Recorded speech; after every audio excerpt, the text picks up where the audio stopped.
কিশোরগঞ্জের ভৈরবে একটি mail train লাইনচ্যুত হয়েছে।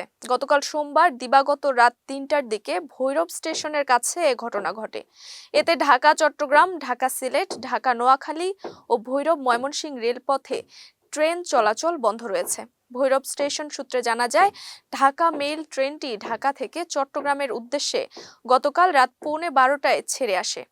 2:45টার দিকে ট্রেনটি ভৈরব স্টেশনে যাত্রা বিরতি দেয়। 2:55 ট্রেনটি ভৈরব স্টেশন ছেড়ে যাওয়ার সিগন্যাল পায়। ট্রেনটি ধীর গতিতে 150 মিটার এগিয়ে যাওয়ার পর একটি বগি লাইনচ্যুত হয়। এ ঘটনায় ঢাকাগামী আন্তনগর পারাবত, আন্তনগর উপবন, তিতাস কমিউটার সহ একটি মেইল ট্রেন বিভিন্ন স্টেশনে আটকে পড়েছে।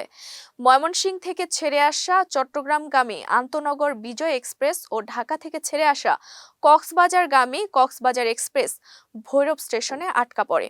এ কারণে হাজারো যাত্রীকে চরম দুর্ভোগের শিকার হতে হচ্ছে। দুর্ঘটনার 4.5 ঘন্টা পর আখাউড়া থেকে উদ্ধারকারী ট্রেন এসে উদ্ধার কাজ শুরু করে। ভৈরব স্টেশনের স্টেশন মাস্টার মোহাম্মদ ইউসুফ মঙ্গলবার সকাল 9:45টার দিকে বলেন, উদ্ধার কাজ চলছে, কখন শেষ হবে নির্দিষ্ট করে বলা যাচ্ছে না। দুর্ঘটনার কারণে প্রায় সব ট্রেন কয়েক ঘন্টা করে যাত্রা বিলম্ব হবে।